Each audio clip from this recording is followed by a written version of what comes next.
Insurance. Everyone talks about it, but few truly understand it. Some say it's your lifeline in a crisis, others call it a monthly trap. So who's right? In 2025, with rising premiums, smarter algorithms, and AI-driven policies, one question matters more than ever. Should you really get insurance or not? Stay with me, because by the end of this video, you'll know exactly whether insurance is protecting your future or just profiting from your fear. So, what is insurance, really? At its core, it's simple. You pay a small, regular amount so you don't lose everything in a disaster. It's a safety net, built on one word: risk. You share your risk with thousands of other people. When one person suffers a loss, everyone's small payments help them recover. That's the promise of insurance: protection against the unpredictable. But what happens when that promise turns into a business? When profit margins, bonuses, and shareholders come before your safety? That's when the cracks begin to show. Let's start with the good side, because when insurance works, it really works. First, peace of mind. You can't stop accidents, but you can prepare for them. Knowing your car, home, or health is covered brings a mental relief that money just can't buy. Second, financial protection. Medical bills, fires, floods, car wrecks. One unexpected event can destroy years of savings. Insurance turns that catastrophe into a manageable claim. Third, there's legal and family security. In the U.S., many types of insurance, like auto and home, are legally required, and life insurance ensures your loved ones aren't left with debts when you're gone. Finally, it builds business and credit confidence. Banks, landlords, and investors see coverage as proof that you're reliable. Without it, opportunities can close before they even start. Now, let's look at the other side, the part most commercials never mention. The first problem is the fine print trap.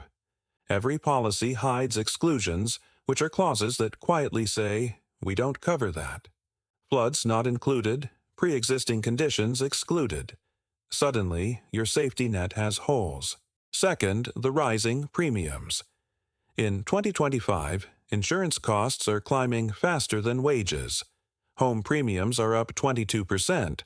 Auto is up 18%. Health insurance is even higher. You pay more every year, even if you never file a single claim. Third, delayed payouts and denials. Claims can take months or get rejected entirely. A missing form, a technical error, or an algorithmic review can turn your hope into incredible stress. And fourth, it's about profit over people. Insurance isn't charity, it's an investment. Companies profit by collecting more than they pay out. The fewer claims they approve, the higher their quarterly earnings. So, should you cancel every policy? No. The goal is to find a balance. Buy coverage that protects what you can't afford to replace, not every single thing you own. Insure your life, your health, and your major assets like your home. But maybe skip the tiny extended warranties on small electronics. Focus on value, not fear. So here's a practical checklist for buying insurance in 2025. First, compare 3 to 4 companies. Never trust just one quote. Second, read the policy summary page. The fine print is where the truth lives. Third, check the company's financial rating. Look for an A or better. Fourth, ask for their loss ratio, which is how much they actually pay out in claims versus what they collect. And fifth, review your policy annually. What worked last year might not fit your needs today. In a world run by AI and data, the best insurance is still your own awareness. Insurance was built on trust, your belief that a company will stand with you in a crisis.